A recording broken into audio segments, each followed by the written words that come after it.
All right, and we are live. Okay. All right, guys, we are live 5 minutes early just to welcome everyone into the chat.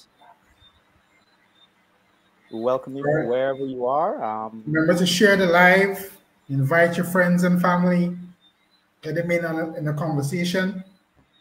That's right. That's right. All right, people start rolling in. Yeah. All right, guys, we are live, guys. A few good men. We start promptly at 8 o'clock, but we come on 5 minutes early just to welcome everyone and give everyone an opportunity to come on. Sam, how are you feeling? I am great. Enjoying my beverage and my You good man, jug. Well, what you have in your mug there? If you don't mind me asking, water, maybe ginger ale, Actually, I'm having some lime juice tonight. some lime juice. Yeah. All right, yeah, that's Since a I healthy can't get choice. the lime, I can't get the lime on a Friday night. I go drink it. So I appreciate you, man. Today was a bit hectic. All right, guys, welcome to the live. See, we have 3 people. Welcome. We're 5 minutes early. This is just an opportunity to welcome people in. We have Sam Jim with us. Sam, say hello to the people. While we Hello, and welcome. We appreciate all you here, and remember to share the live. As they say, no baby views tonight. All right. Good night, Anisha. Welcome. Yes, good night, Anisha. We appreciate you. Yes, we're starting promptly at 8 o'clock. Don't worry. We just want to give people the opportunity to come on. As you notice, today's topic, the difficulties of modern day dating and relationship. All right. We have William saying hello. Hello, William. Shadell. Hey, Ivor, how are you? Yeah. Shadell, blessings, brother. Shadell, sorry, my bad. Blessings, my brother. Yes. And Yeah, Iva. Hello. okay. Yeah. All right, so you're seeing them rolling in. Guys, don't worry. We start Mhm. promptly at 8 o'clock. This is just an opportunity to just come on and welcome everyone. Come on, guys, share the live. This is going to help this channel to grow. This is all about youthful engagement in intellectual conversations. Yes, we're going to be entertained sometimes, but it's always with an educational foundation. We're here to have, we're here to have the type of dialogues that, we need in society. Well, Sam, I'm telling you, I'm drinking out of my Few Good Men mug. What are you having tonight? Chai tea? Oh, I rather not say, but just say that it's it's a good tea, man. Okay. It's in a mug. Yeah, unlike you, your jug is very suspicious. I don't know. No, this is citrus. I'm watching the blood pressure this week. Oh, okay. All right, guys. Don't worry, guys. We start promptly at 8 o'clock. This is just an opportunity to welcome you guys in. We come 5 minutes early. This is A Few Good Men, and tonight we're discussing the difficulties of modern day dating and relationships. Guys, there is a scroll bar at the bottom. I'm not sure if you're able to see it, but it'll give you the topic. Tonight's topic is the difficulties of modern day dating and relationship. All right. We call this What Grinds Your Gears. What grinds your gears when it comes to dating and relationships? My brother Wayne, how are you doing? Well, you see, the topic is for everybody because it's about what grinds your gears about modern day dating. So we want to hear what people who are not necessarily modern day as well, what they have to say about modern day dating. And you have, our young children. I met your son and whatnot. So I think it's very relevant. You'll be able to engage in conversation with them and whatnot. And so when they speak to you, you know what's going on. You have to be in the know. Exactly. All right. We are going live in a few seconds. When I say going live, sorry, we're starting the show. My apologies. All right, it's 8 o'clock. And let's start. All right, guys, we have our guest in the back room. Just to give an introduction. Guys, welcome to another episode of A Few Good Men. All right, this is an opportunity where we get to discuss topics that are, topical, topics that affect us. This show it's not only for young people. So I see Wayne in the comment section saying, it's it's for young. It's not only for young people. And he's very young at heart. And he's very young. We don't mind him. Yes, guys. Tonight's topic is the difficulties of modern day dating and relationship. All right, guys, we're going to flesh that out. We have 3 guests in the back room, and we're going to introduce them shortly. This is an opportunity to share the live, guys. We appreciate you. We appreciate our viewers. Also, we are going live on GoToFet. All right, guys. So we're not only going live on this platform, A Few Good Men, but we're also going live on GoToFet, and also we're going live on YouTube. All right, Sam, let's go. Let's go. I'm ready, man. You ready? I have on my modern shirt today, so I'm ready. All right. Well, let's get straight into this conversation. All right.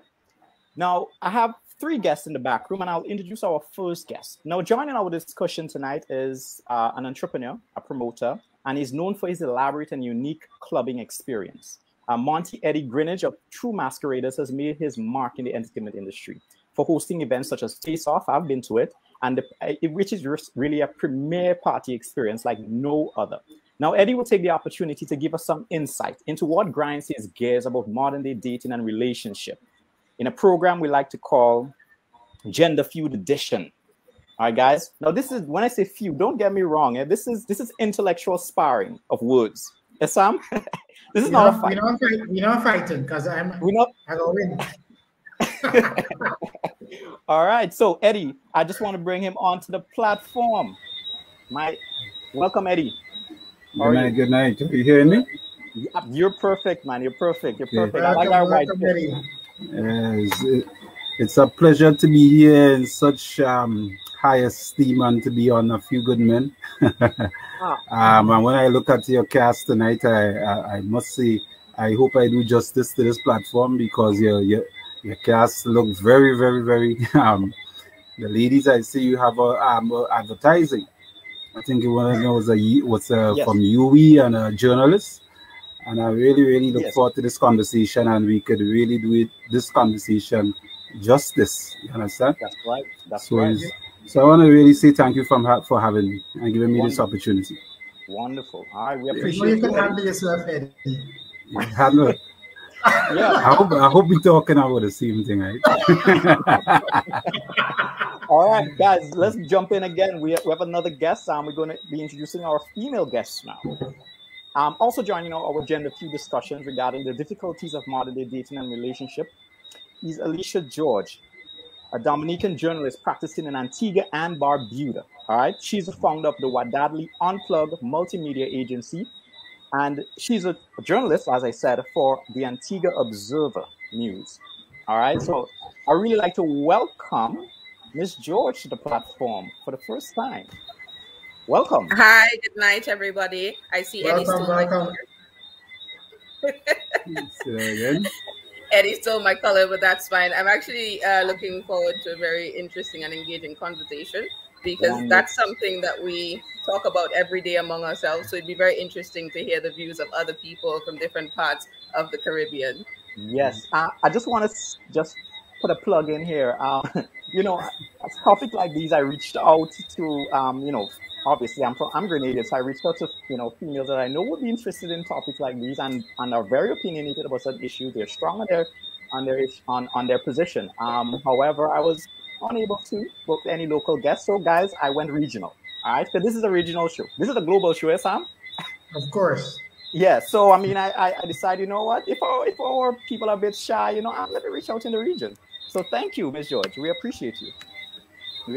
And guys, one more guest, a female. She's out of Trinidad and Tobago. All right, guys. Now, A Few Good Men, we believe that putting young people at the heart of progressive conversation is crucial towards any social change. Now, joining our panel to discuss the difficulties of modern day dating and relationship is Jade Trump.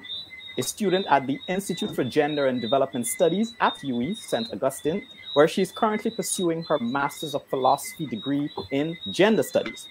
Now, she calls herself a feminist, and she will also she'll also provide some insight into some issues surrounding gender equality in the Caribbean from a youthful perspective. All right, guys. So let's take the opportunity to welcome Ms. Trem to the platform. Good night. Hi, good night. Welcome, good night, welcome. Everyone. Thank you for having me. Good night. Good night. Yeah, it's good to have some youthful engagement. All right, so guys, unfortunately, for the second night, we are unable to get Willem to, be live with us. Unfortunately, again, he had some emergencies. When you have a job that, it's not, you cannot predict when you're going to be called to work. So, but other than that, we're going to have some really engaging conversations. Just take the opportunity just to introduce our guests. Guys, just make acquaintance. We have Monty, we have Miss Trem, Miss George. Okay. So you asking us to introduce ourselves? No. I'm just saying. Okay. Okay. Just saying and okay. And welcome them. All right.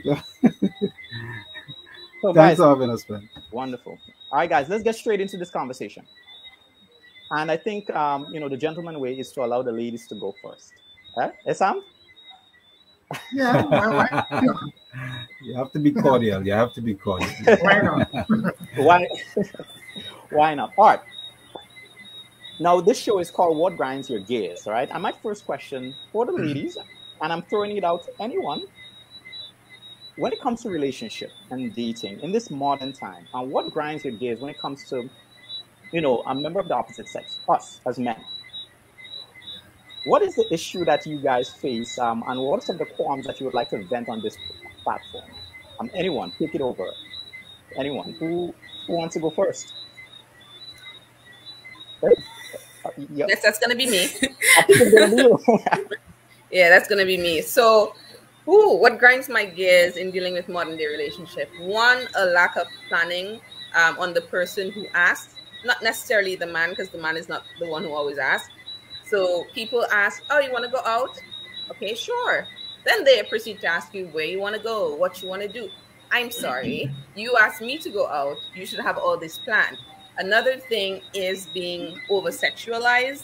The fact that you can't get through an initial conversation with a man without the topic of sex coming into it, that really, really, really grinds my gears.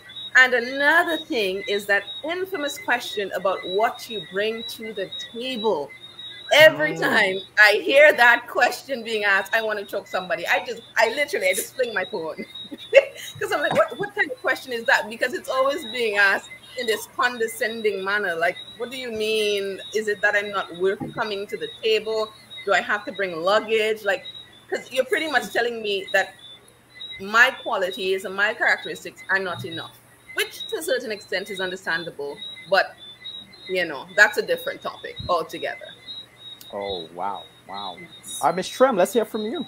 Yes, I agree, especially in terms of being over-sexualized. That is something that it just gets to me, because I'm like, there's so many other qualities that you could look for in someone, especially when it comes to dealing with men. I think that is a major problem. Street harassment is a major problem. So it's not just within interpersonal relationships. Sometimes you're just trying to get to the bank, trying to get home, and there's that issue there.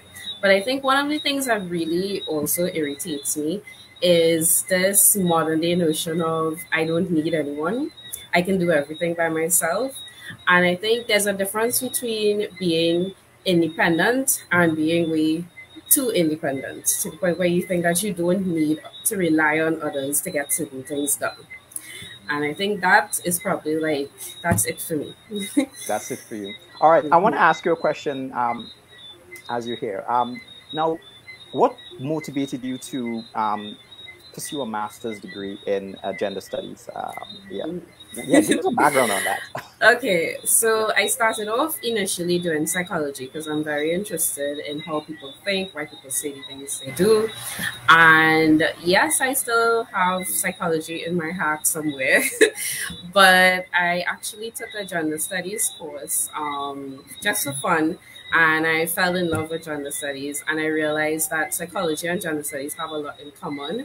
But I think in the places that psychology kind of leaves out, which is particularly when it comes to gender, why do women and men act differently and say things differently and think differently? Gender studies fill that gap for me. So, yeah. Okay. All right. Wonderful. Wonderful. All right. Well, Monty. All right. Good night again, everyone. Yes. Yes. No, it's obvious that and everyone knowing Grenada that you're married. But I'm just letting our guests know that you're a married man and you have children. But yes. So you've had a lot of experience when it comes to dating. I'm sure of it, right? Yes. Give me your perspective on this discussion, and what are some of your experience and what grinds your gears as a man? Yeah. Well, first of all, I want to make it absolutely clear that when I speak as a black man, and I speak of my experience with black women because that's who I've been privileged to be around black beautiful women, right? So when I speak, I'm speaking about black women in this context, right? And my experience is that I want to dispel a notion, and I think one of your guests just alluded to it, that what grinds my gears is the fact that we still, even moving in and trying to get into a relationship, persons having this conversation whether or not a man or a woman need each other, whether a man need a woman or a woman need a man. So I just wanted to dispel that and say categorically that yes, women do need men and vice versa, right? The other thing that I wanted to talk about is that I wanted, and I hope the female panelists tonight could maybe to help me with this, is that I don't know if I missed a class somewhere along in school or somewhere along, it may not have been in school, maybe a extracurricular class, right? That it seems now the trend is that women has no thing they have the right to define men and define as to what is a real man, right? And what comes with being a real man. And I've never heard the question posed to themselves, what is a real woman? So this really grinds my gears because at the end, because too often, and this is society now, right? We always want to put labels on people, call them this, call them that, and want to define them how we see fit and in the most derogatory way. And these are some of the things I think that it can be a hindrance to relationships because so many people go into these discussions with preconceived notions as to what it is they want in a man or what it is they want in a woman, right? But I want to really home in mostly on what it is that they want with a man because, come on, I'm a man, yeah? The other thing I want to speak to on this, there's this, I think I want, and this falls in a part of us as men as well, right? I find that as men, we need to hold ourselves more accountable, right? As making ourselves better, because to me it's an experiment. You try to make a better version of yourself as you get older and as you move on in life. But in doing so, I think often that we allow in allowing women to define us, I think sometimes we do not hold women accountable.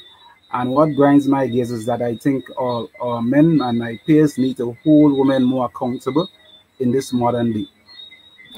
There's a lot of things that grind my gears, to be honest. Yeah, I know, but if I go to give it a list, we ain't gonna finish here. So okay, they may come out as we go along. Yes. All right.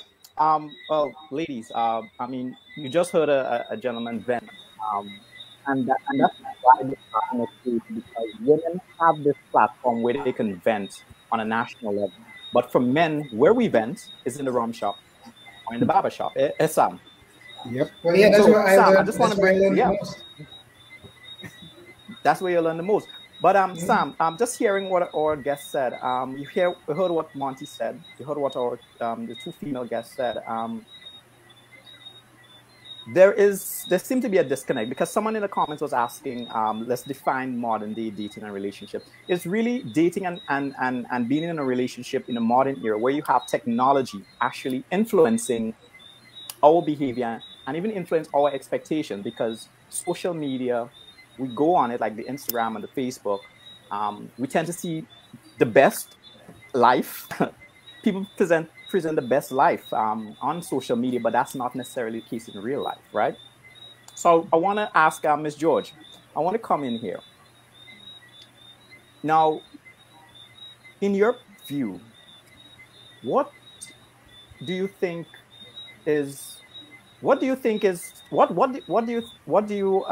think technology is doing to modern day relationship that is not how it used to be prior to all this, gadgets and computers and social media and so forth?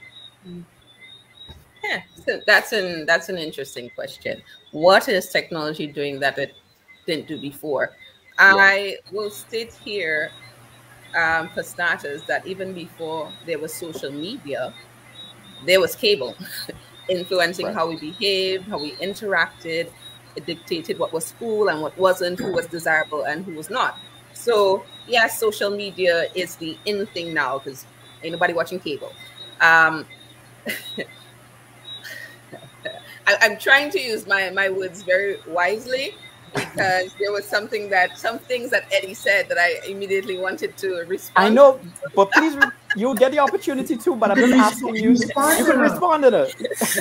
But I just wanted to. We're having a conversation. I will get there, but I do believe social media and the various platforms, they do have a heavy influence in dating or how you go about being in a relationship. And it gets kind of confusing because oftentimes I hear women say, well, what is it exactly that men want? Because men will say, oh, we want a natural woman with a great personality. So they go out there without makeup, with their natural hair, and they do their thing. Nobody calls them, nobody's at them, their phone isn't buzzing. But as soon as they send on some makeup and they have some fake hair, then here comes the men. And so it's very confusing because women do what they think men want and men do what they think women need, which is why I said one of the things that Eddie said was that women are somewhat defining men. But you have to realize that women set the tone in a relationship. Men do things to attract women. So in a way, a woman does define a man. If I see a guy with his pants under his bottom, and I was like, oh, that looks so attractive. And then some guy who's like me since Jesus was a boy heard me say that, then automatically he's wearing his pants under his bottom. So women, in a way, do define men. We do define what we expect of them. The problem is our definition accurate? Is it a realistic definition? And where do the men come in and weigh in on that? When do you guys say, well, I don't think that that's realistic. I don't think that that's what you should look for. You guys don't. As Kurlan said, you guys sit in the rum shop. There are hardly any women in the rum shop, by the way. I don't know if you guys know this. You can't sit in the rum shop and try to reason. Not with the people who define it or who you think define it, but with other people who are being defined. I probably strayed away from that topic, though, Dylan, because no. What the initial question was. Yeah, no, it's you. I just wanted to make sure that you got the opportunity to to just give a rebuttal to some of the things that Monty said. Monty, I just want you to hold your response here. I just want to bring in Shrem here. I just want to get. Yes, I think there's a middle ground for me. I don't think necessarily that women define men or that men define women, but I think that it happens simultaneously.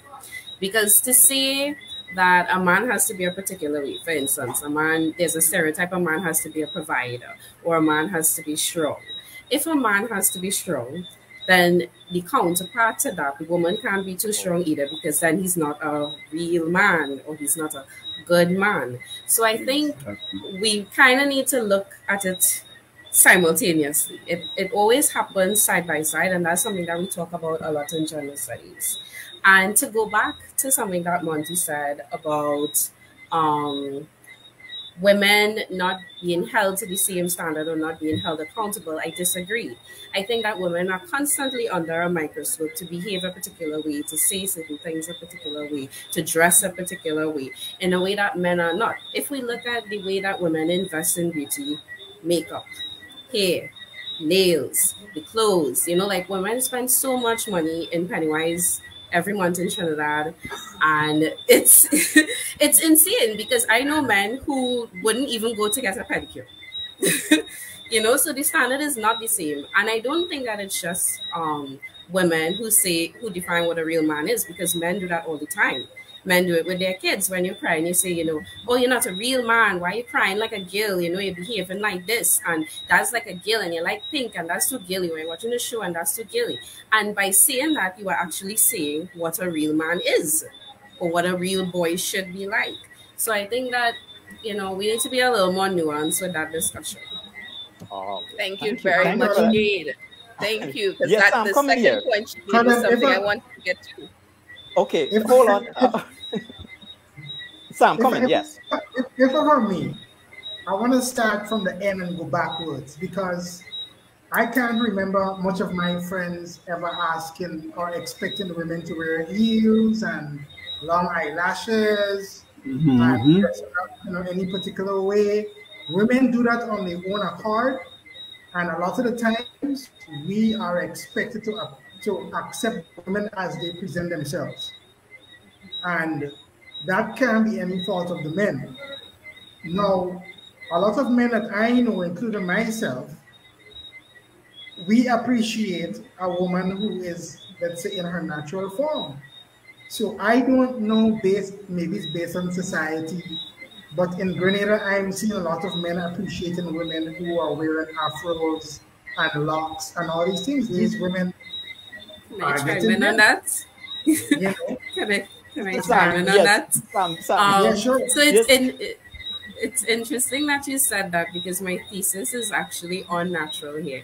And if it's one thing that came out of the research, is that what we consider natural hair is not natural, because it still takes work. To get an afro, you have to sit and you have to comb it out and you have to use particular products. So even what we consider natural, or to sit and to braid your hair, or to sit and do twists or cornrows, it all requires work. And it's the same level of work that it is to put in the bundles, that it is to relax your hair, and it's the same time. So I think even what is considered natural is still a lot of work.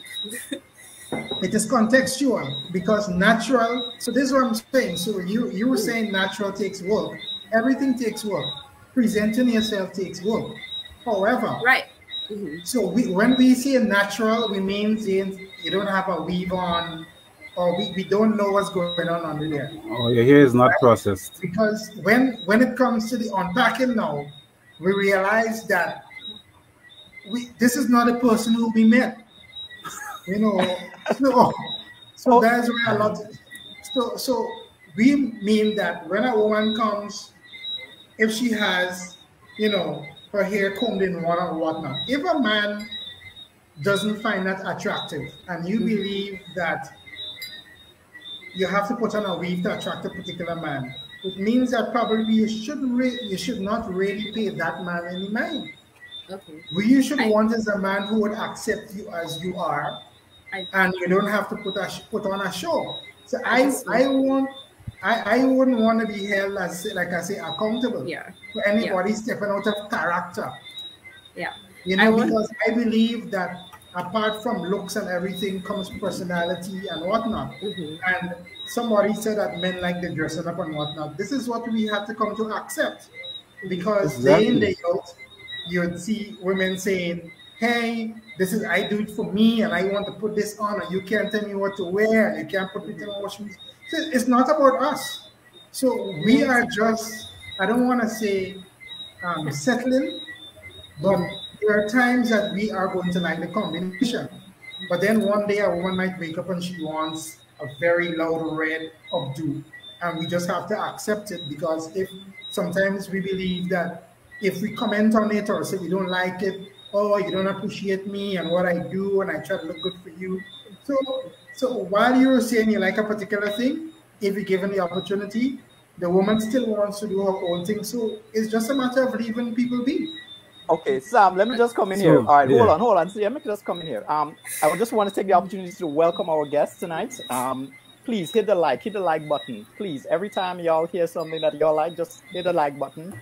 Send in your comments. We'll entertain questions in the last 30 minutes of the show. So this show is going to be an hour and a half. In the last 30 minutes, we're going to be entertaining questions from the comment section. All right, let's get right back in. All right, Monty, I want to bring you in here. And Miss George, I'll get to you. I see you have your hand up. Hold your point. Hold your point. Miss Trim, I see you eager to jump in. Just hold your point. Just let me hear from Monty, because one of the things that you said is that you believe that as men, we should be able to offer some advice if our wives or girlfriends have some unrealistic expectation, or they are about to make a decision that is going to affect you yourself in the relationship. So I just wanted to just chime in on some of the things that was said and give you a take on that situation. Yeah, well, a lot was said, right? Yeah, I know. And I tend to agree. I want to say kudos to Sammy. Sammy kind of hit the nail on the head with the point he was making. We have come to a place where women no longer, I remember one of your guests said that women do things to please men and vice versa. But I think the paradigm has shifted. And I will be lying if I say I really think that women does things to please men. Because, okay, and they even went as far as to say that, okay, we don't think that women define men. I don't know if you've been paying attention, but I have every chance I get, and we talk, you even alluded to social media, is some modern day woman thinking that they could say, okay, this man is not a real man because he ain't doing this. He have a job that's paying enough.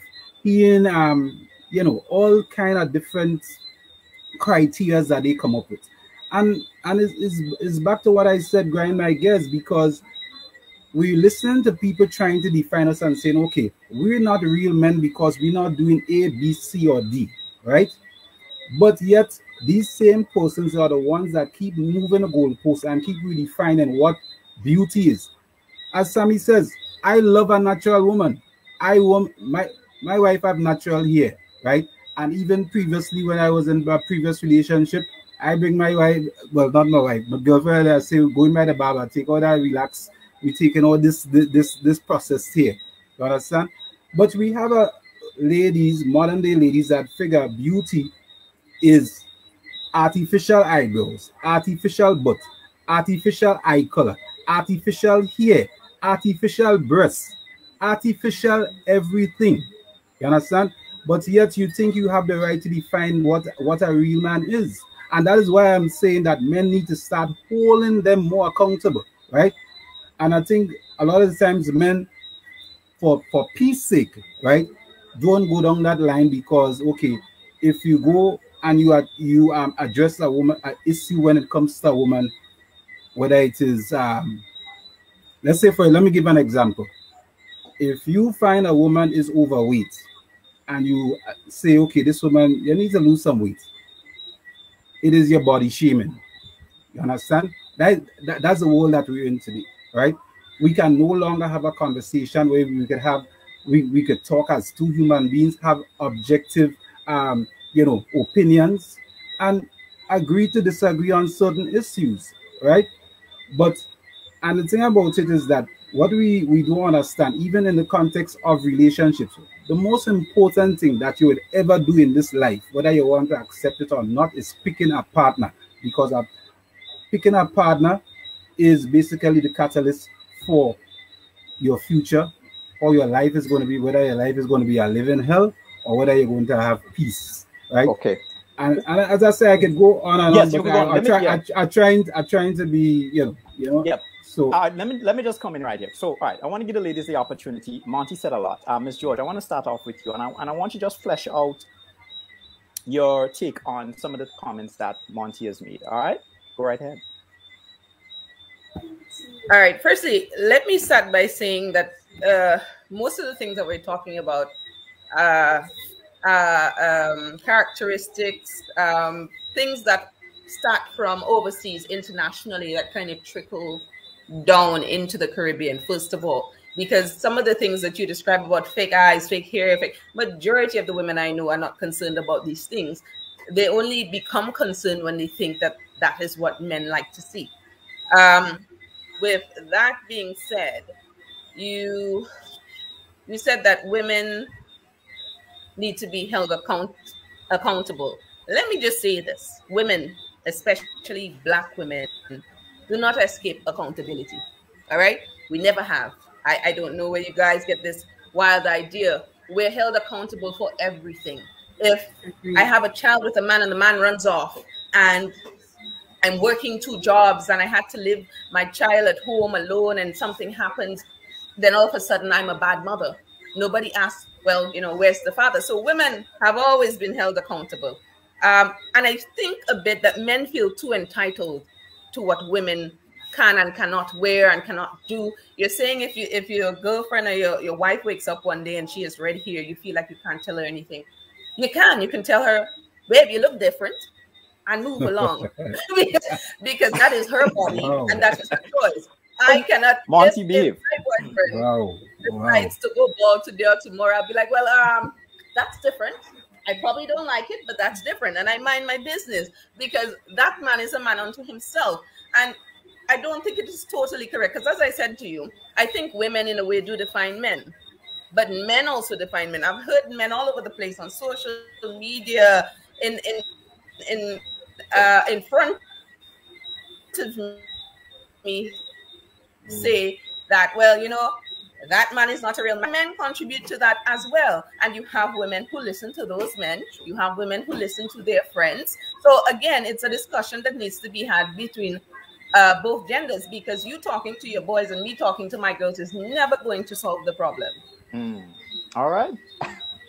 I want to bring in Miss Trump into this conversation here. I see you taking your notes, man. You're student. I love that. I had a lot of comments, but I'll try to keep it short. Yeah. So, no beep by all means. The floor is yours. One thing that definitely I have to address is reducing why women relax their hair and why women wear weaves or other artificial things. Women in general, I would say, do not wear those just for men, right? Like there are probably women that do, but when we speak of the majority of women, no. Especially when it comes to wearing your hair natural versus wearing your hair relaxed, or wearing weave versus wearing your hair natural. A lot of the times, it's various reasons. Sometimes it could be the workplace that you are in is not very conducive to you wearing your hair natural. A lot of the times, that's actually the case. Or maybe it's family members, or maybe it's just easier for you to manage. And I don't want us to get into a discussion of just reducing it to women do this to get men, or women do this because they think that's what men want. And the issue is so much more complex than that. I also wanted to address the issues that I think are like our modern day dating and relationship. I think there's a major disconnect because people are so used to just being online. You could just heart, you could just like, you could just subscribe. And then we build these online relationships with people. And sometimes it gets a little too deep. Sometimes you think because you like this girl picture on Instagram, or because you like this guy picture on Instagram, that's exactly how they are in real life. And, like Instagram is like a play. It's like a TV show. You can look a certain way there. Doesn't mean you're like that in real life. And so I know that's definitely something that comes up. But back to the artificiality in terms of body modification when it comes to the butt and the boobs and all those other good stuff. Okay. I don't know many women that do that. I can say personally, I do not know many women who do that. And the few women that do in Trinidad are usually topics of gossip. Everyone's like, oh, you see, she went and she did this, or she went, she flies Venezuela and she did that. And so it's not like there's this plethora of women in Trinidad just walking around with these things and everybody's like, yeah, that's what I want to look like. But also, let's not underestimate the role of social media and the Kardashians, of course, in launching this. I think that's most of my thoughts. That's most of, all right. Well, Colin, yes, please come in here. I just wanted to say that we said that in response to what was said earlier. Exactly. In that men have certain expectations and the women try to meet them. Yeah. All we wanted to say is that we didn't ask, I can't remember asking anybody to put anything on or take it off. So no, I was just saying that the women did that on their own, and we just have to accept it or not. And if we like something else or somebody else, then we go where we, what we are attracted to. I'm just saying, it's like a pie chart, like there's different reasons. So I just want us to be, wary of it maybe coming off like that. So just seeing that there's different reasons, and I just don't want people to get the impression that that's what we're saying. Yeah. Yeah. Okay. I want to get just a quick. Just want to put in a quick question here to the females. What I want to ask is, this platform was created for men to be able to have the opportunity to vent, because we have issues as well when it comes to relationships and dating and marriage. As a man, I believe that, we always hear that women is always right. Yeah, they're always right. So, and then a lot of the times, as men, we're told that, when you're getting into marriage, all you have to do is just say yes and thank you and I'm sorry and eat humble pie. Yeah, that's the terminology. Eat humble pie. Now, my question to you is, if you have a man who is articulate and he can stand up and say, look, you know what you're doing is, and I won't use the word, but you're doing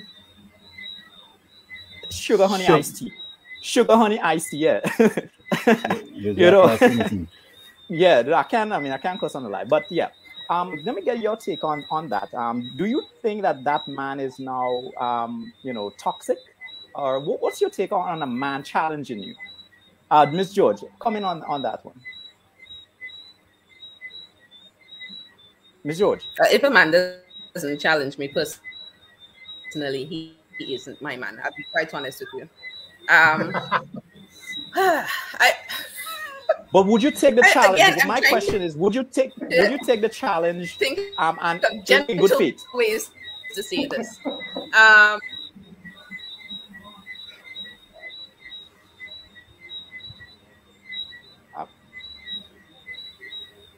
Are you frozen? But that's what I'm saying. If my man doesn't challenge me, then he's not my man. I mean, why would I have someone who is going to agree with everything that I say?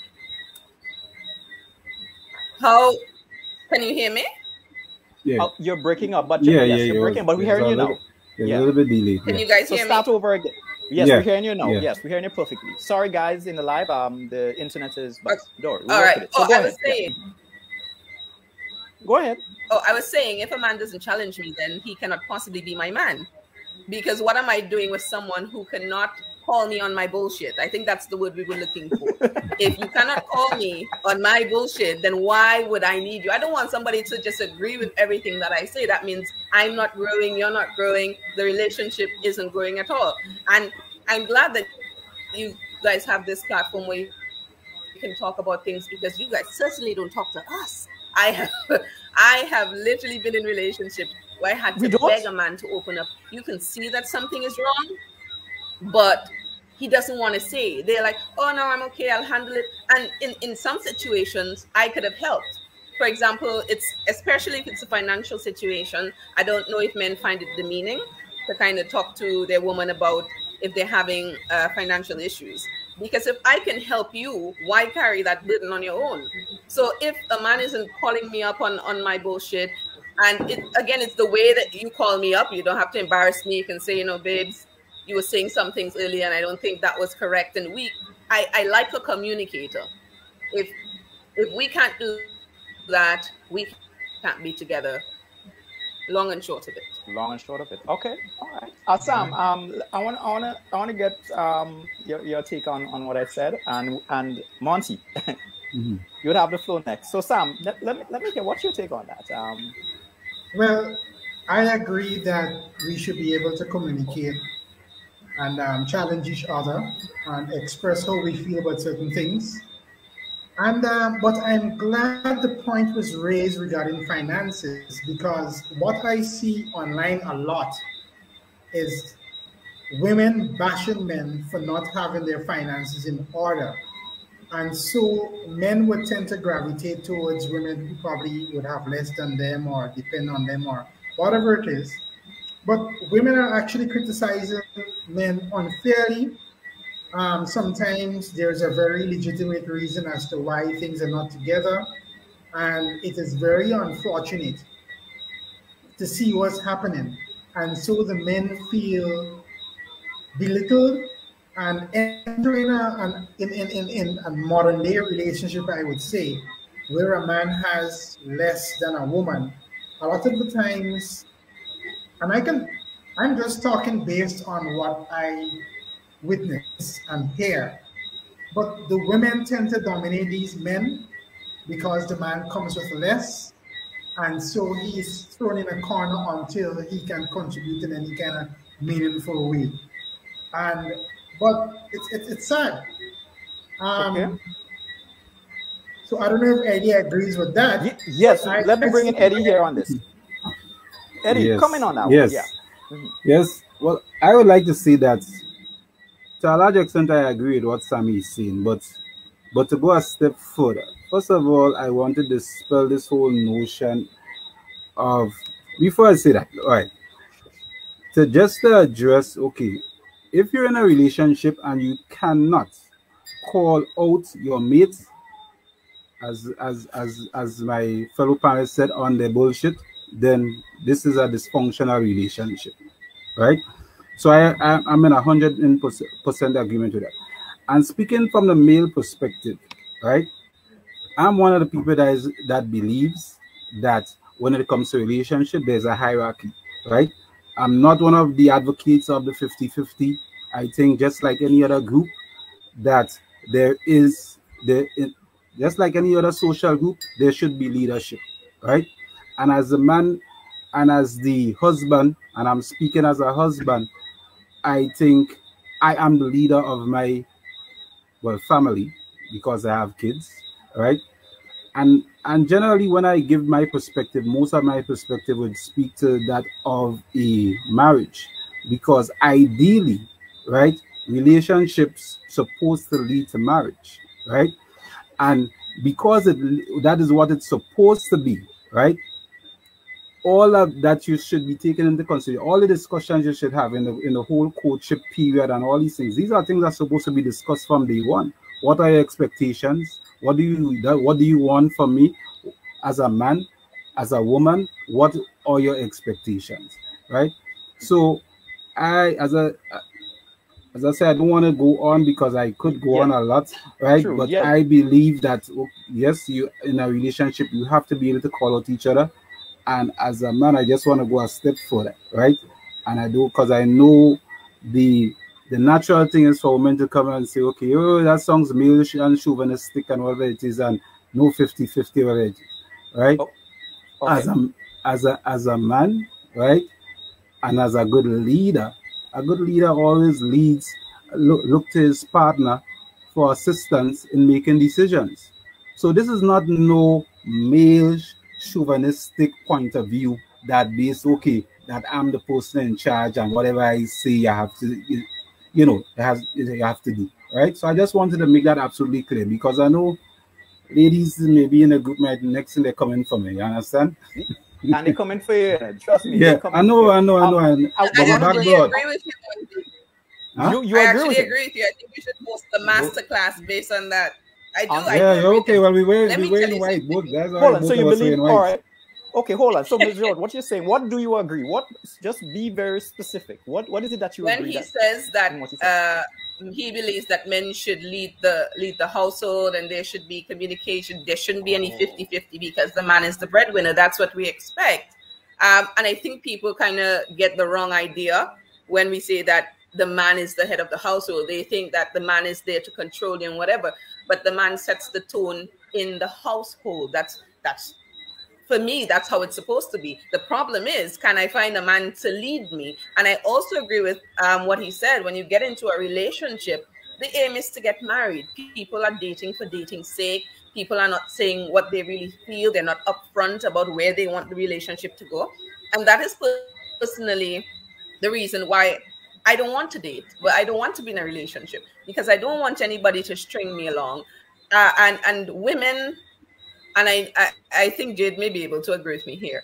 As soon as you get somebody that you like, you start formulating what the wedding is going to be like, what colors you see, you know, like what, and you have this expectation that often lets you down at the end, because the man has never said to you that this is where this is going. So I agree with Monty when he says people need to say where they see a relationship going up front, what they want from the relationship. And at that point, if it's not coinciding with what you want, then I think you should move on. Okay.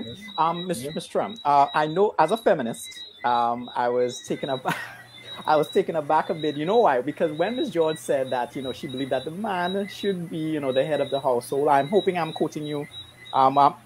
Yeah, good, great. I want to get your take on that. Being a feminist, do you agree with why the air quotes? Sorry, say that again. Why the air quotes? I speak with my hands. I'm sorry. It's fine. Yeah. No, I don't. You don't agree? Okay, not in the slightest. I think tell me why. It's purely situational for me. If it's a case where maybe like someone is better at making decisions, then yeah, sure. Or if you are the person making more money, then yeah, sure. But I would never say as a default that the man has to be the head of the household. I think both parties are capable of making decisions. Both parties are capable of coming together and finding common solutions. And I think someone in the comments mentioned this as well, that people... Oh, I forgot my point. Sorry. No, it's okay. I think it was something about playing to strengths. You know, like everyone has different strengths. And so, for instance, I might be in a relationship and maybe I'm not great at cooking, but maybe I'm great at cleaning. And I think that then there's some compromise. If this time it wants to cook and I want to clean, then I think that's fine. If maybe I'm better at managing money and maybe he's not, you know, like, I think that you could share that partnership. And I think the very idea that the man has to be the head of the household is a very colonial thing. If you trace it back historically, it comes from that notion of the nuclear family being the ideal family. And we know in the Caribbean, the nuclear family is not the majority. The majority is matrifocal or female-headed households due to a lot of different reasons. And I think that it's just been as functional as a nuclear family. But even if we go to that nuclear family thing, it also comes from Industrial Revolution. You needed people to work. And in order for people to work, you needed one person to be the worker and you needed one person to stay at home. So obviously, the men were the ones who would go out to the factories and work. The women would stay at home and take care of the children. And that is where that whole thing goes back to. So I think, no, I don't think that the man has to be the head of the household. Can I say something? Okay. Yes.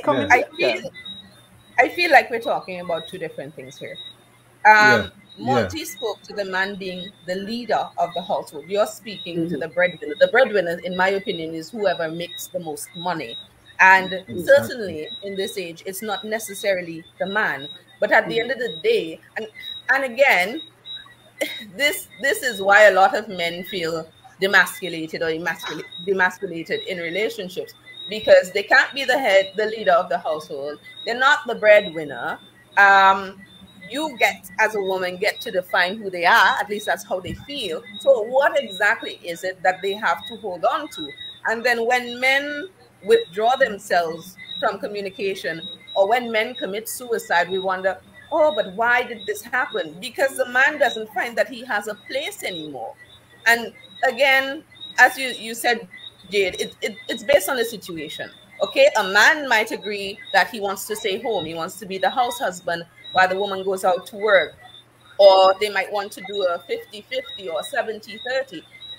And it comes down to communication to find out what the person needs. But in my opinion, in my household, I would like the man to be the leader, not to control me, because I can guarantee you nobody's controlling me, but to set the tone in the relationship. You know, when daddy talks, everybody moves, that type of thing. And it, again, when people think of a man being a breadwinner, they always think negatively, and not that the man can be a nurturer. And I think it's something in the Black psyche as well, where we feel like the man being the leader means he is this big God over us.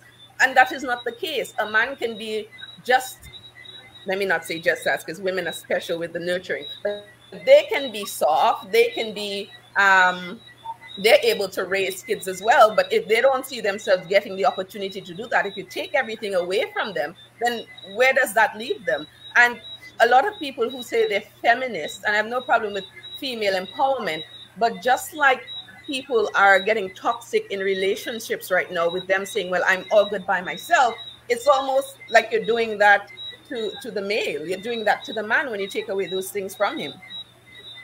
That's it. Yes. It's Sam, let me, yeah.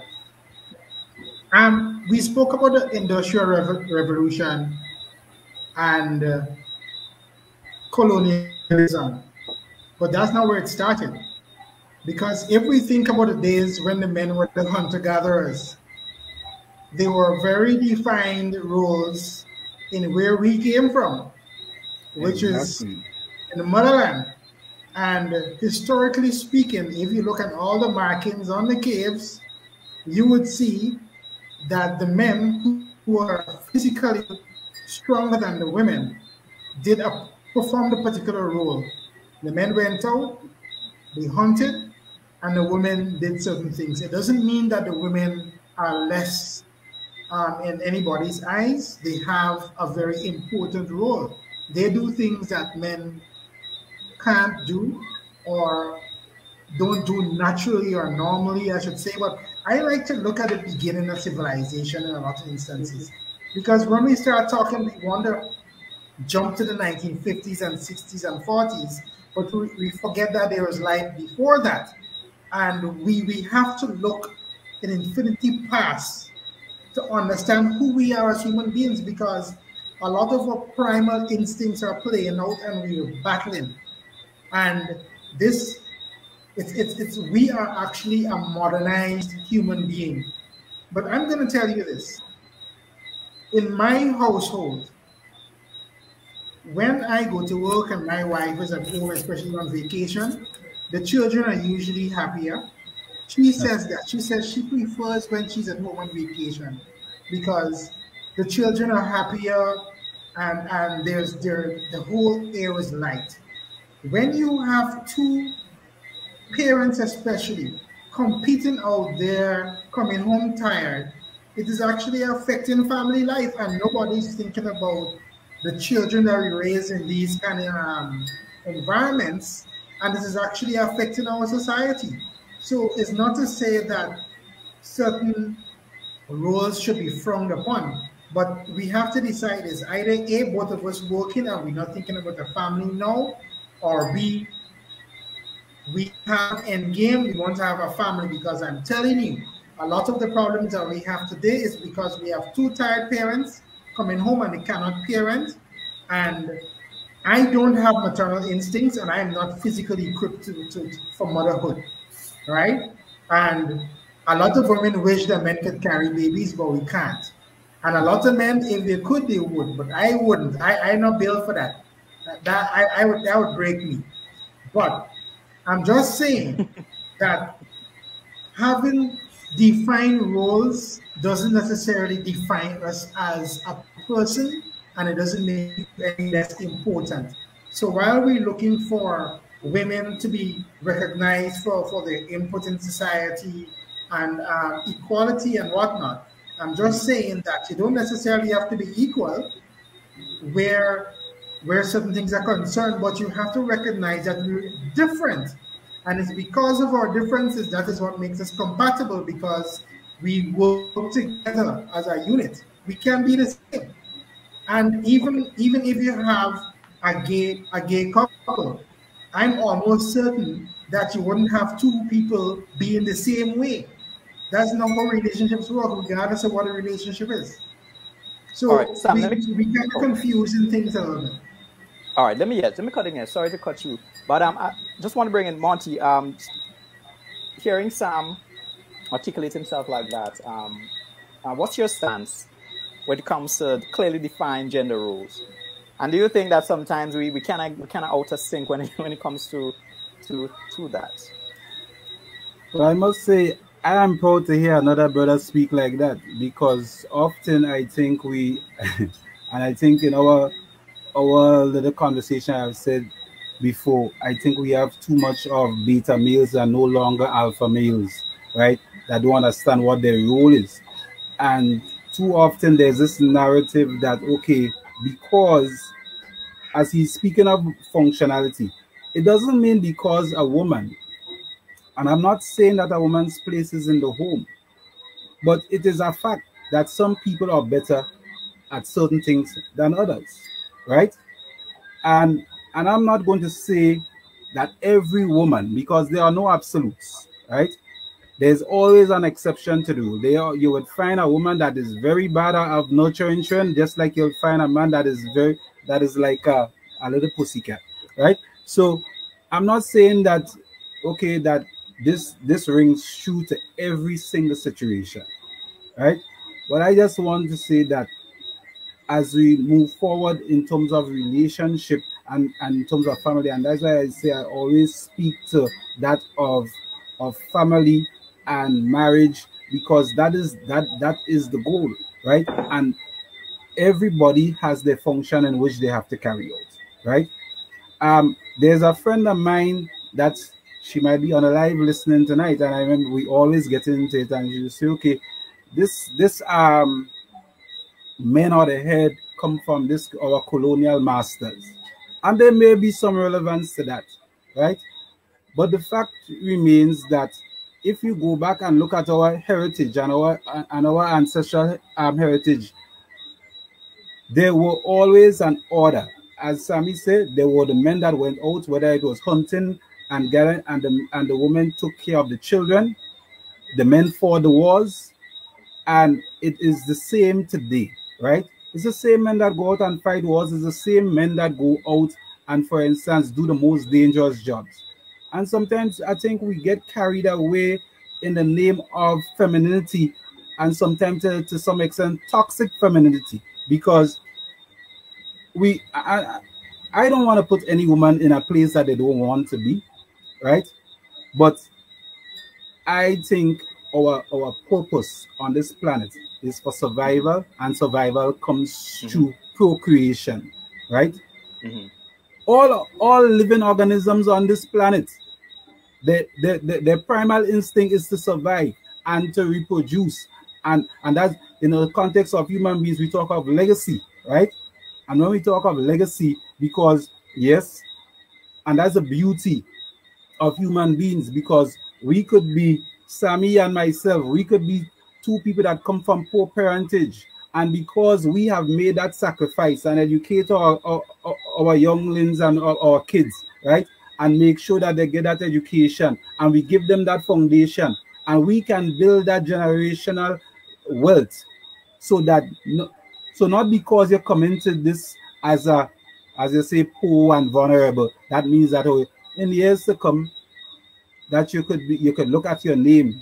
Well, Sammy, what is your surname? So the James is, family in years to come could be held in high regard and say this is an upstanding name in society. You understand? And I know, as I say, I try not to go to, Let me cut in here. I did let the females get the opportunity, to either agree, disagree, and just provide some perspective from the female side. Ms. George, I see the smiles. So. yeah. Let's kick it off with Ms. George. No, I was just listening very attentively to Monty. And you're loud. I was just. I just actually only have one thing. Sam was saying that you can decide who stays at home and who works. Like you can decide that among yourselves. But one of the things that we have to consider as well is the economy in which we live. That sometimes doesn't allow that. Most people who live on one income, they're either living from hand to mouth or struggling to make it. And sometimes it's necessary that both parents work. And yes, the children, they may suffer as our generation, what do they call it? Generation Z has so pointed out. They're now trying to get away from all the trauma. And this idea that's going around now, and Jade, I think that you definitely know what I'm talking about because you had mentioned it when you first started. This idea of I don't need you, you don't need me. I think it's been taken a little bit too far, where you have people who seemingly want the same things out of life and out of a relationship, but all of us are single. So I'm thinking to myself, if you want this and I want this, why can't we find a partner? Because people have become so comfortable with just being that island. It's me, I'm good, just probably I could just have sex every now and then and that'll be fine. But in reality, that's not what any of them want. So again, I was listening to Monty very carefully. Very good points. I do agree with him. But I also agree that your relationship or your family structure would be based on the two people who are dating, because there are some men, as I say, who prefer to be a house husband, some women who prefer to stay at home or share some of the finances or share some of the housework. So it depends on the type of relationship that you guys plan to have, and that starts with communication. Okay, Ms. Trump. Yeah. I had a lot I love the fact that you're writing. I love the fact that you're writing. One of the major things is, ironically, I'm also a history buff. I love history. I love to read history. I actually studied history as well. The whole hunter-gatherer thing is a myth. It's been proven to be a myth for quite some time now, actually. And if you look at particularly indigenous societies and even African societies, you would find that that's not true. The whole men went out to hunt was almost like never true. African women in particular planted a lot. They were responsible a lot for the food in terms of that. They also would hunt occasionally. Same with indigenous women. So I just wanted to draw that up because people, I think, still reference that a lot. But if you search it up, it's actually been debunked several times. Also, like, I want to clarify on this leader thing, because earlier Ms. George said that I was confusing breadwinner and leader. But my thing is, right, what exactly does this leader do? Because all I've heard mentioned so far, maybe I'm wrong, you can correct me, is it implies almost like a final decision. Like you two come together, you talk, and then the man makes a decision, or he's the disciplinarian. I just want to be like, I just want to know exactly what you mean when you say that. Definitely not the person. Also, I wanted to let's get back to the hunter-gatherer thing. Also, women have always worked. Women have always worked. And this narrative that women left the home and now they become too big for the britches is not true. Because what was slavery if women didn't work? You know, like, what was indentureship if women never really worked? You brought up that was working. Wow. That was working. That was working. It might not have been in a traditional sense wage work, right? I'm not talking about wage work like I work for money. I'm talking about I go out and I do something every day that is not inside of the home. That has always occurred. That is not a new thing. And I also want to get to something that Ms. George said as well about feminists taking it a little too far to the point where it's attacking men. And I think we need to be very careful when we make blanket statements about feminism, because there are a lot of groups of feminists. There's Caribbean feminists, there's Global North feminists, there's Black feminists, you know, like you can go on and on and on and on. So there might be some people who call themselves feminists who might be taking it a little too far. But I can say, like, my feminism is not that feminism. I am very much for equal partnership. I am very much for men and women bettering themselves and each other. So I believe that was it for me. Oh, one more thing. Monty mentioned something about toxic femininity. Could you just clarify what you meant by that? All right, Monty, come on in. Yes, well, I have to speak of toxic femininity because, okay, first of all, I just wanted to point out, because she just alluded to the fact that, okay, there's a lot of feminist groups and yada yada, right? I always say that the feminist organization was never designed for Black women, right? I just want to make that point, right? And when I say toxic femininity is because it has, remember I made that point earlier on that, okay, we keep moving the goalposts, right? Today the issue for feminists might be, okay, the sexual harassment, right? Now, I would say, right, and that is just my experience, a lot of relationships are built through things like workplace, right? And we have come to a place whereby I don't know if it is even safe for men anymore to say to a woman, you look nice. You understand? You look beautiful. And it has come to a place where all of a sudden it's like if you even pay a compliment to a woman, it becomes sexual harassment, right? I speak of toxic femininity because, okay, we have women that become philosophers now. If you look on social media, is that you have women putting all these, and if you look at the rhetoric that they put out there, is always about doing me, and I don't need a man, and all this kind of thing, right? And not just that, they retreat to their silos, right? Whereby if anybody disagree with what they're saying, right, it becomes this, okay, I block you, and that is part of the social media trend. So they could block you, and they surround themselves with people that is like-minded and only, right,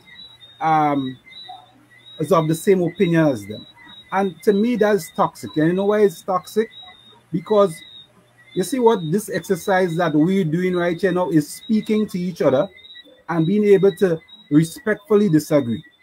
And if we continue to retreat into those silos, whereby we only put these people around us that even echo the same, I don't want to say ridiculous notions, but I'll throw it out there, that we want to put out there, right? It is to me, that's the definition of a cult, right? And that is toxic, right? People come to common ground, and people, we find solutions through sometimes vigorous debate, and sometimes arguments, to if you take it to our next level, right? And we need to stop this way. Okay, I'm a feminist and I all about women's rights, and because somebody say, okay, I disagree, so no, okay, we're gonna block you, and we go, and you know, so you're talking that's about what I culture. say. Yeah, right, so and it's about cancel culture. It's like for instance, is the Black Lives Matter, is all these different, as I say, it becomes very toxic, right? Right. But just one thing I have to say. Finish your point. She said, okay, is this about the Caribbean and about the US?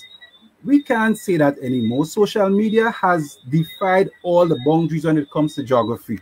We no longer could speak about what is happening in America. Whatever happens in America is just a reflection of what happens here, right?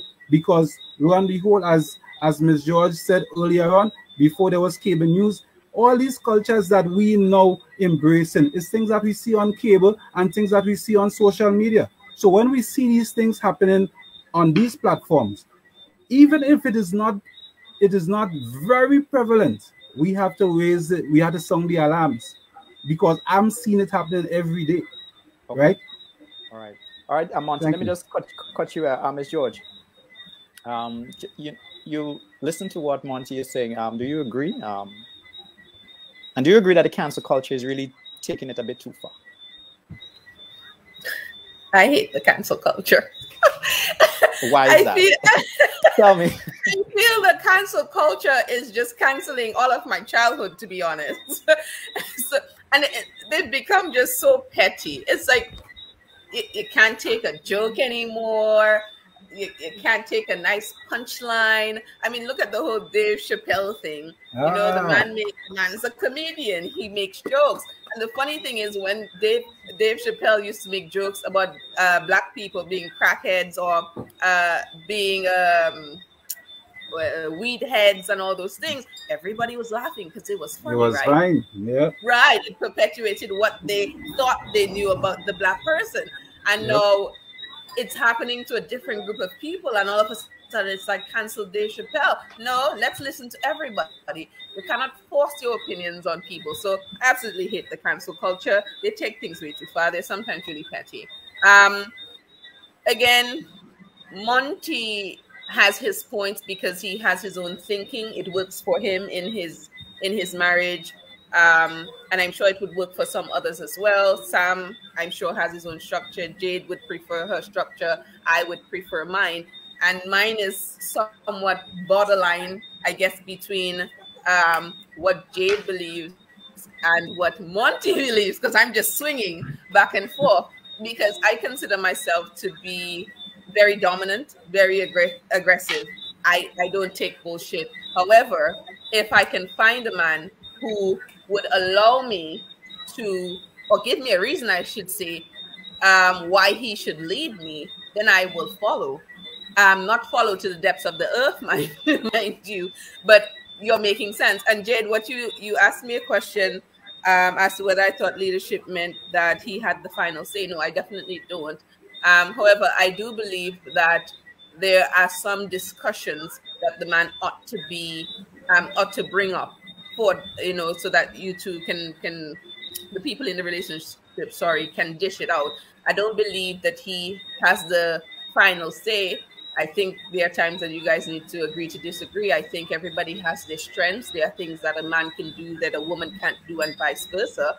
And a lot of people say that women can do anything that a man can do, and that is very, very incorrect. There are some things I don't want to do at all. Exactly. And so I'm in between, Kurlan. Interesting. Well, Monty, Monty, you mentioned a point about the harassment. I mean, I am against sexual harassment, but what has happened in the past is that it's not harassment if the woman likes the man. Exactly. And sometimes you see men get away with certain things because the woman likes them. And then because if the man into thing, then you didn't see what this man tell me. A lot of women on Facebook, they only put the screenshots of the harassment from the men that they don't like. I talk to you and they can screenshot it and put it up and insult the man. But they're not talking about the men who they like, they're checking them. Exactly. Doing the same thing or saying far worse. Or they're not even talking about them harassing men too. Because they do that. And we started off a conversation about certain things that influence relationships.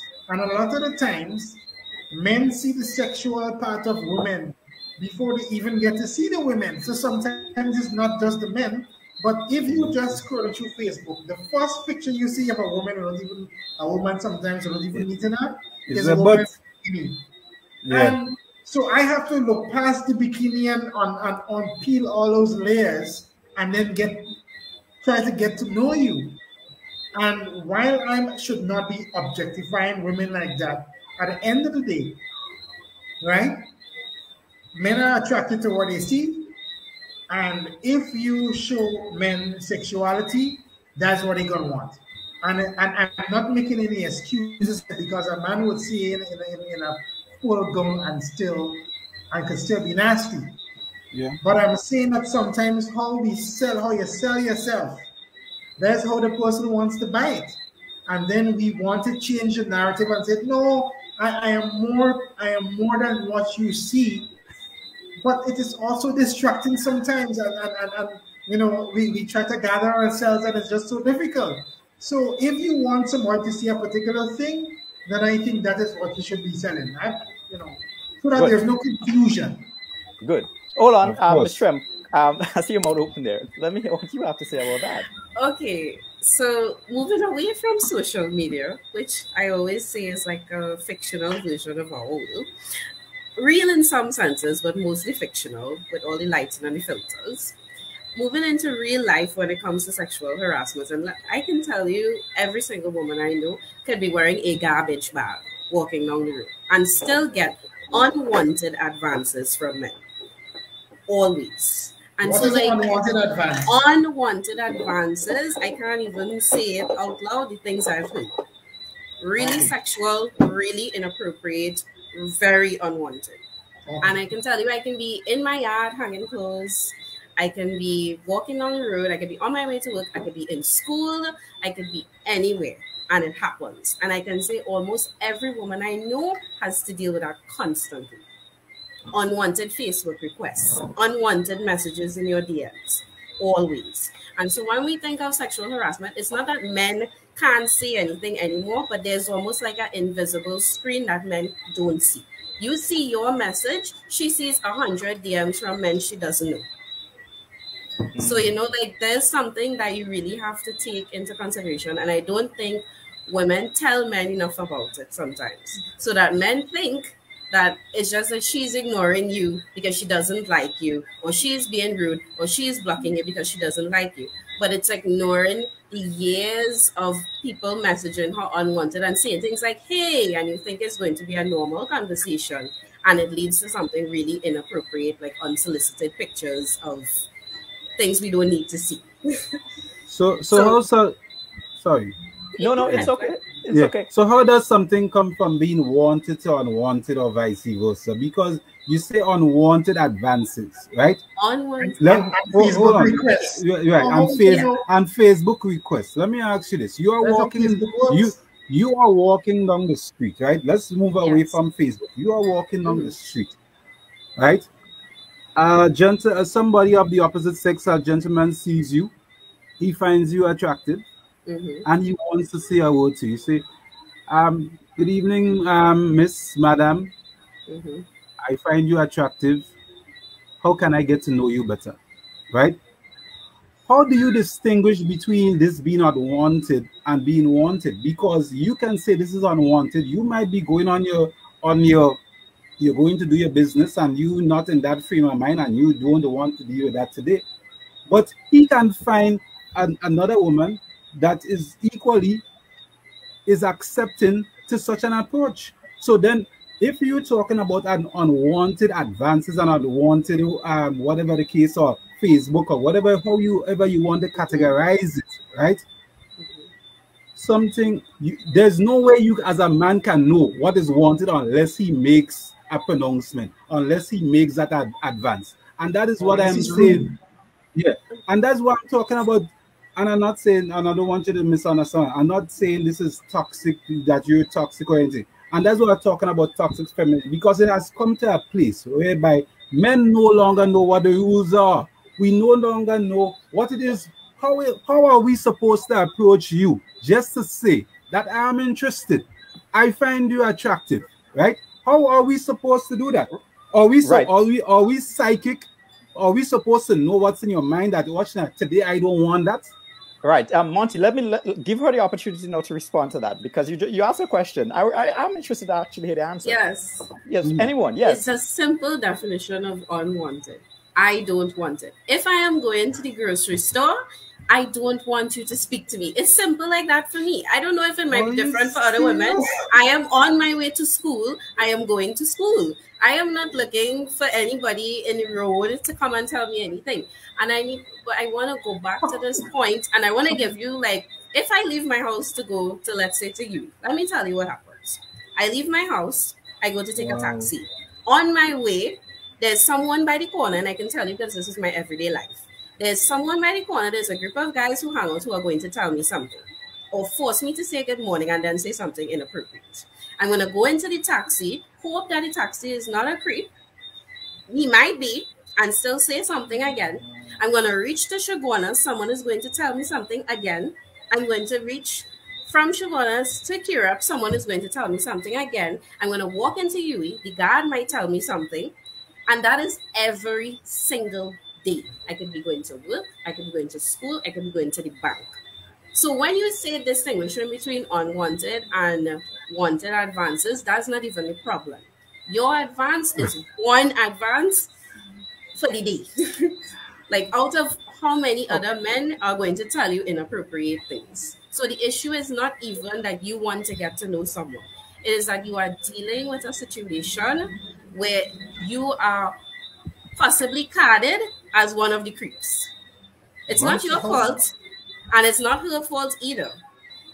It's the fact that men think that they can say these things to women on just out of the blue for no reason. Can I say something?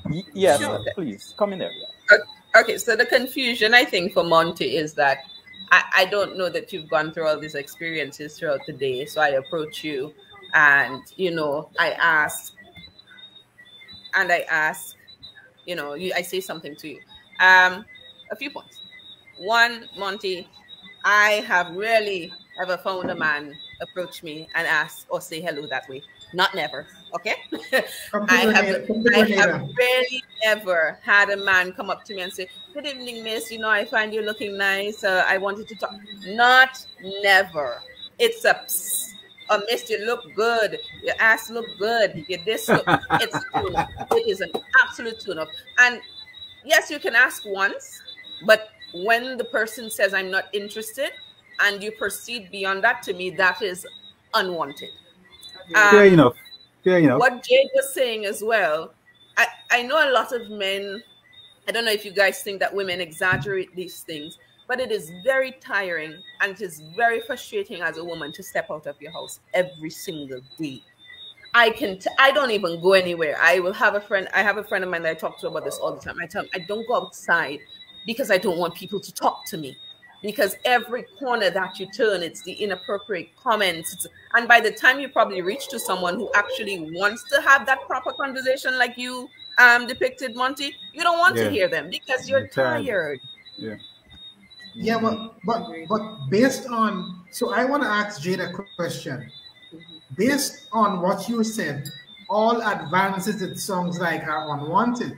So if you were actually, because I hear women say the same thing and then they go and say they can't find a man. So I don't know at what point, how the conversation starts and what happens, and if by virtue of a miracle somebody's supposed to communicate to you that they're interested in having a conversation with you or whatever it is. I don't understand. So it sounds as if we just don't want nobody in your life at all. Okay, so give her an opportunity to come in there. Yes. Jade? Yeah. Well, I can say personally, I'm fine right now, so I don't want any advances. But I can also say that I have never heard of a healthy, long, and fruitful relationship that started out with him being like, "Psst, your ass look fat in that dress." I have never heard a healthy relationship start. But you say all advances, so you don't want none. I said that's me personally. That doesn't mean every single woman in the world is like that. Yeah. I am saying I am fine. And I'm also saying that, hey, good morning or good afternoon, starting off as a very normal conversation has never in my entire life not led to something inappropriate right after. And then when I ignore it, I get cussed out or I get threatened. I think you need to. There's somebody on the chat who said that there are women who turn down men 10 times and finally they end up together. Women who tell men you weren't persistent, it's confusing. Now, there are several reasons why a woman would turn down a man. I find when I tell somebody I'm not looking for anybody or I'm working on myself, they take it as if it's a joke.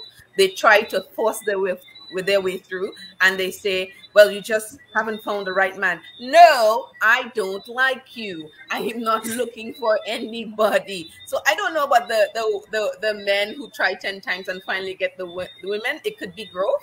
It could be 2 years down the line when he has learned how to properly approach her or to respect her boundaries until she's ready to open up. But I have never had a man pursue me and shut him down 10 times for us to live happily ever after. It won't happen because immediately you're done. I don't know if you're familiar with this word, kotwaini. You upset my soul because you didn't respect my boundaries to begin with. Yeah. So tough luck if you think that we'll ever get together. But some women believe that telling a man that they're not interested in a relationship right now, the man is supposed to automatically think she's saying to me that she doesn't like me or she's not interested in me. Those are two different things. If you're not interested in a man, you need to tell the man you're not interested. Don't tell him you're not looking for a relationship now. Because if you're not looking for it now and I'm interested in you, it means that I want to hang around you long enough and stay relevant so that when it's time for you to want a relationship, I'm in the running and I'm not lost somewhere in the background. So you have to communicate that as well. Okay. You know, I agree, yes. All right, guys, we have the last 5 minutes. And there's no way you can finish this in 5 minutes. Yes, you know, I know. No, don't even try. I just want to step in there. Hold on. And you know what I grew up hearing? That a man who is not persistent is not interested. And women have told us that. From since I was a teenage to when I was in my early 20s, is the woman that said that in my era. So well, I'm sorry. Grow up too far back, Sam. You need to come forward, man. But what I'm saying is, you asking men to throw away 20 years of socialization. Yes. Right? And look. And the same women who've been telling them the same thing, all of a sudden now, it's something different. And so you shape the way men approach women, like in an instant. Today in school, and then tomorrow you're supposed to be living by a different set of rules because women got up one day and decided that this is what they want and not what they were thinking yesterday, and then the men need to come forward. Okay. It's just confusing.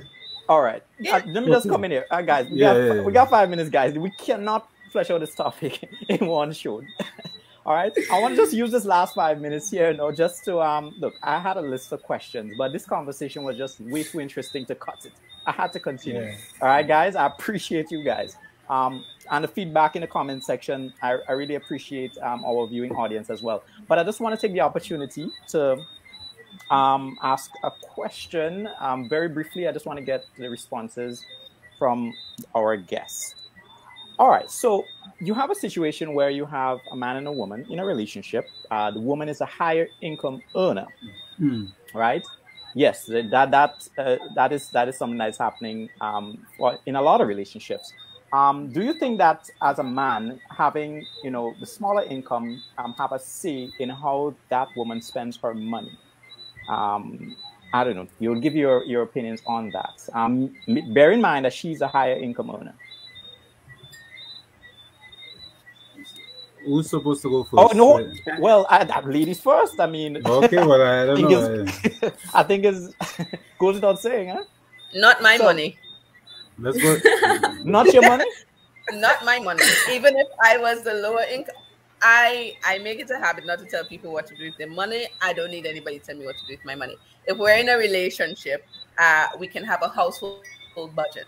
Okay, so you know that you contribute X amount. You know that you stop. Sorry about that. You know that you contribute X amount. So if I make more money and we decided that it would be 60-40, I put my 60. At the end of whatever period, you put your 40. After that, that's my money. That's me personally. I don't tell people what to do with their money. I don't want anybody to tell me what to do with my money. Okay, Jay, do you agree with what Ms. George said?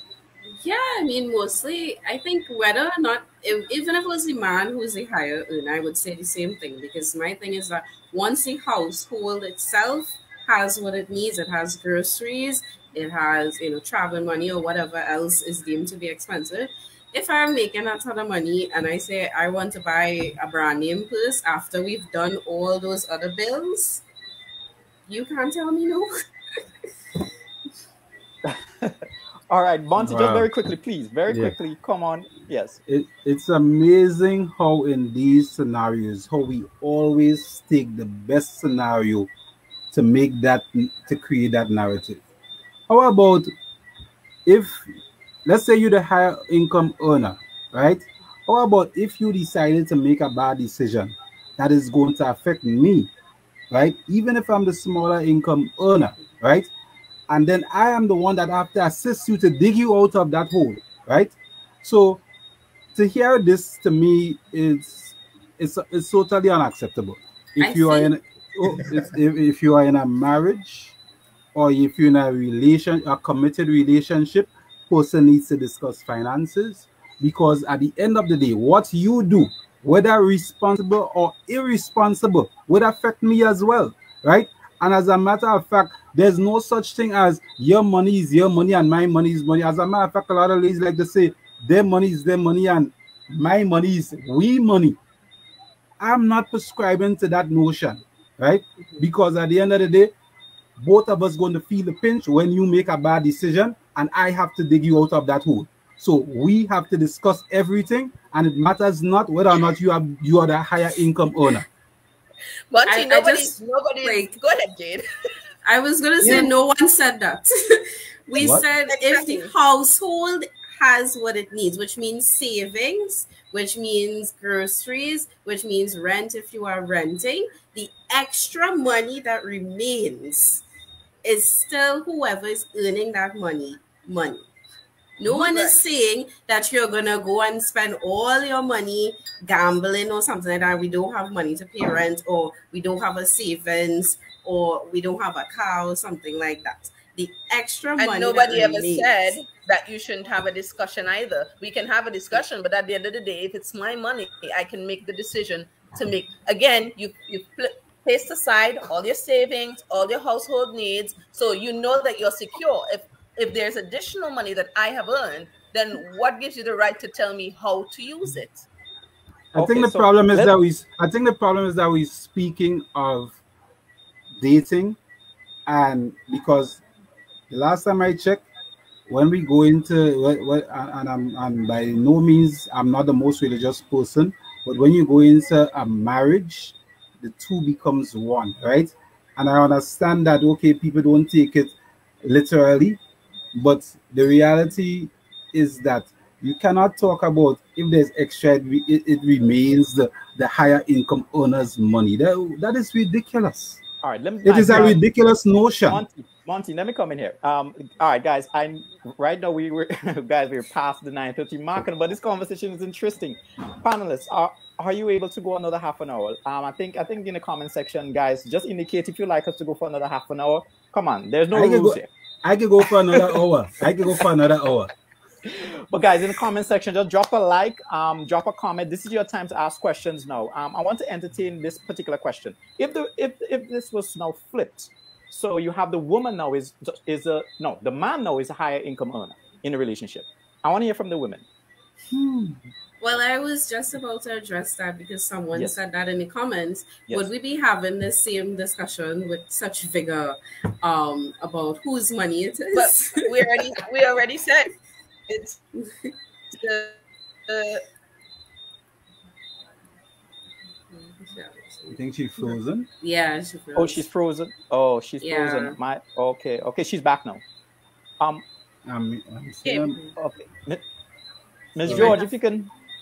Miss George, if you can. Oh, I was saying. Yeah. You say it over, yes. Yes, say it over now because you were free. Oh, I was saying that both Jade and I stated initially that it didn't matter whether the man was making more money or the woman, the answer would still be the same.